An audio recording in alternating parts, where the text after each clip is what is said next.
ஆந்திரா, தெலுங்கானா உள்ளிட்ட 10 மாநிலங்கள் மற்றும் யூனியன் பிரதேசங்களில் நாளை 4ஆம் கட்ட தேர்தல்.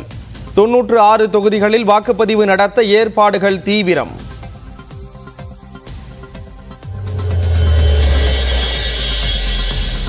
மேற்கு வங்கத்தின் பாரக்பூர் பகுதியில் வாகன பேரணி சென்று வாக்கு சேகரித்த பிரதமர் நரேந்திர மோடி.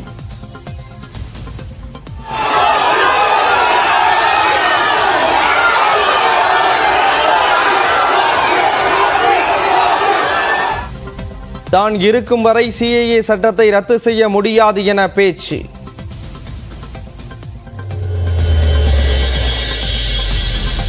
ஆம் ஆத்மியை உடைக்கும் பாஜகவின் சதி திட்டம் தோல்வியடைந்து விட்டது. டெல்லி MLAக்கள் கூட்டத்தில் முதலமைச்சர் அரவிந்த் கெஜ்ரிவால் பேச்சு.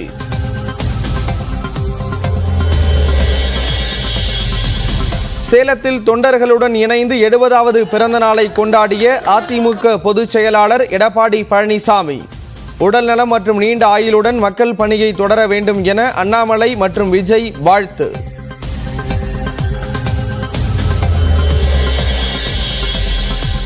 மக்களவை தேர்தல் முடிவுக்கு பிறகு அதிமுக இன்னும் 2ஆக பிளவடையும்.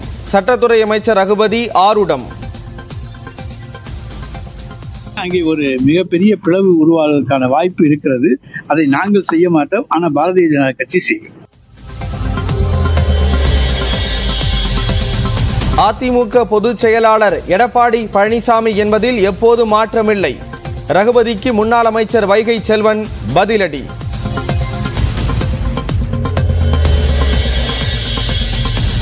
திமுக ஆட்சியில் 3 ஆண்டுகளில் 28,824 அடுக்குமாடி குடியிருப்புகள் கட்டி முடிப்பு.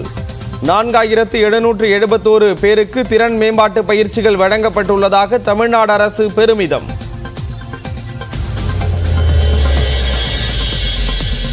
உதகையில் பெருமளவில் குவிந்த சுற்றுலா பயணிகள். தாவரவியல் பூங்காவில் மலர் கண்காட்சி அலங்காரங்களை ஆர்வத்துடன் கண்டுகளிப்பு.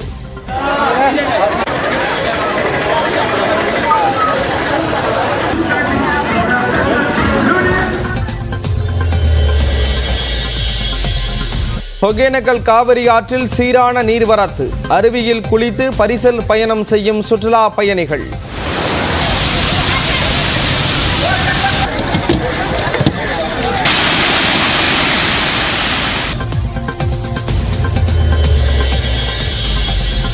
ராமேஸ்வரம் பகுதியை குளிர்வித்த கனமழை. 2ஆம் நாளாக மழை பெய்வதால் மக்கள் மகிழ்ச்சி.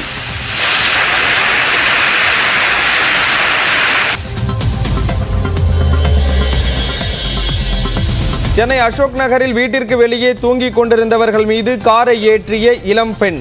மது போதையில் காரை ஓட்டி வந்தபோது ஏற்பட்ட விபத்தில் 8 பேர் காயம்.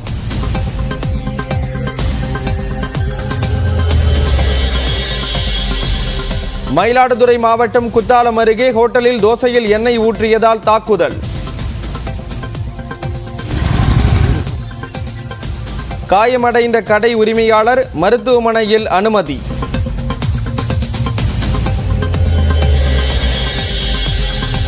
தர்மபுரம் ஞானபுரீஸ்வரர் கோயில் பெருவிழாவை முன்னிட்டு மே 30 பட்டண பிரவேசம் செய்யும் ஆதீனம். சிவிகை பல்லக்கில் எழுந்தருளும் ஆதீனத்தை தூக்கிச் செல்ல உள்ள பக்தர்கள்.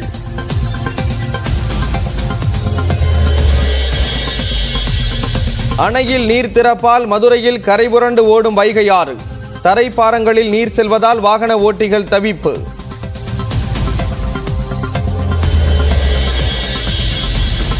தேர்தல் விதிகளை மீறியதாக நடிகர் அல்லு அர்ஜுன் மீது வழக்கு பதிவு. உரிய அனுமதி பெறாமல் ஊர்வலமாக சென்றதால் காவல்துறை நடவடிக்கை.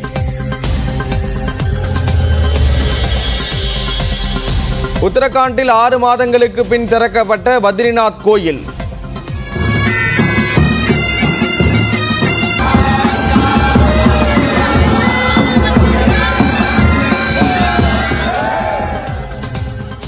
நவம்பர் மாதம் வரை புனித பயணத்திற்கு அனுமதி.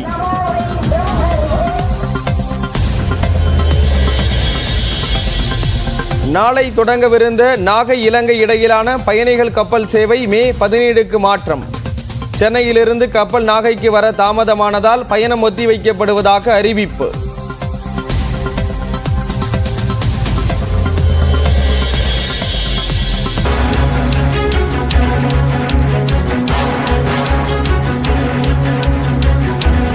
நீலகிரி, கோயம்புத்தூர், ஈரோடு, திருப்பூர் உள்ளிட்ட 10 மாவட்டங்களில் இன்று கனமழைக்கான வாய்ப்பு இருப்பதாக வானிலை மையம் தெரிவித்திருக்கிறது. விவரங்களோடு இணைகிறார் சிறப்பு செய்தியாளர் சடையாண்டி. சடையாண்டி, என்னென்ன அறிவுறுத்தல்கள், கணிப்புகள் வழங்கப்பட்டிருக்கிறது வானிலை மையம் தரப்புல? ஸ்ரீராம், சென்னை வானிலை ஆய்வு மையம் அடுத்த 7 தினங்களுக்கான வானிலை முன்னறிவிப்பை வெளியிட்டிருக்கிறார்கள். அந்த வகையில் தமிழக பகுதிகளுக்கு மேல் இருக்கக்கூடிய வளிமண்டலத்தில் கீழடுக்கு சுழற்சி நிலவுகிறது. காற்றினுடைய திசை மாறுபாடு இருக்கிறது. இதன் காரணமாக அடுத்த 5 தினங்களுக்கு தமிழ்நாட்டில் கனமழைக்கு வாய்ப்பு இருப்பதாக எச்சரிக்கை விடுக்கப்பட்டிருக்கிறது. நாளைய தினம் நீலகிரி, கோயம்புத்தூர், ஈரோடு, திருப்பூர், தேனி, திண்டுக்கல், விருதுநகர், தென்காசி, திருநெல்வேலி மற்றும் கன்னியாகுமரி ஆகிய 10 மாவட்டங்கள்ல சூறைக்காற்றுடன் கூடிய கனமழை பெய்யும் என்ற ஒரு எச்சரிக்கை விடுக்கப்பட்டிருக்கிறது. காற்றினுடைய வேகமானது மணிக்கு 40 கிலோமீட்டர்ல இருந்து 50 கிலோமீட்டர் வரை வீசக்கூடும் என்ற ஒரு எச்சரிக்கையும் சென்னை வானிலை ஆய்வு மையம் கொடுத்திருக்கிறார்கள். இதே போல 13ஆம் தேதி, 14ஆம் தேதி, 15ஆம் தேதி, 16ஆம் தேதி என 4 தினங்களுக்கும் கனமழை இருக்கும் என்ற ஒரு எச்சரிக்கை விடுக்கப்பட்டிருக்கிறது.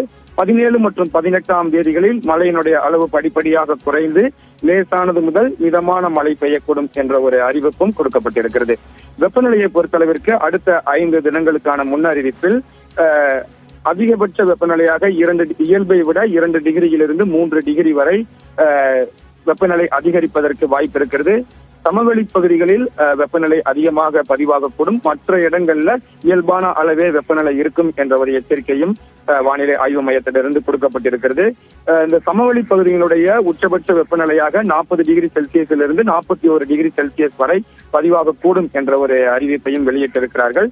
சென்னையை பொறுத்தளவிற்கு அடுத்த 24 மணி நேரத்துல வானம் மேகமூட்டத்தோடு காணப்படும். நகரின் ஒரு சில பகுதிகளில் லேசானது முதல் மிதமான மழை பெய்யக்கூடும் என்ற ஒரு அறிவிப்பு வெளியாகி இருக்கிறது. வெப்பநிலையை பொறுத்தளவிற்கு அதிகபட்சமாக 35 டிகிரி செல்சியஸிலிருந்து 36 டிகிரி செல்சியஸ் வரை பதிவாகக்கூடும் என்ற ஒரு அறிவிப்பு சென்னை வானிலை ஆய்வு மையத்திடமிருந்து கிடைக்கப்பெற்றிருக்கிறது. ஸ்ரீராம், விவரங்களை வழங்கியதற்கு நன்றி சடையாண்டி.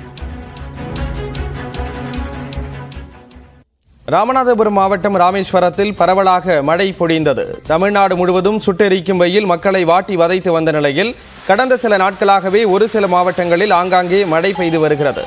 அந்த வகையில் ராமநாதபுரம் மாவட்டம் ராமேஸ்வரம் தீவு பகுதியில் நேற்று முதல் பரவலாக மழை பெய்து வருகிறது. வெயிலின் தாக்கத்தால் பரிதவித்து வந்த மக்களை 2 நாட்களாக பெய்த மழை குளிர்வித்தது.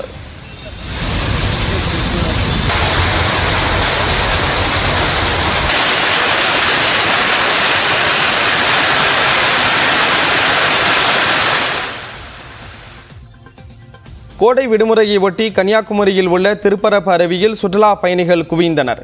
சுட்டெரிக்கும் வெயில், கோடை விடுமுறை உள்ளிட்ட காரணங்களால் கன்னியாகுமரி மாவட்டத்தில் உள்ள சுற்றுலா தலங்களுக்கு சுற்றுலா பயணிகளின் வருகை அதிகரித்து காணப்படுகிறது. வெயிலின் தாக்கத்திலிருந்து தப்பிக்க திருப்பரப்பு அருவியில் குவியும் சுற்றுலா பயணிகள் அருவியில் விடும் குறைந்த நீரிலும் குளித்து மகிழ்கின்றனர்.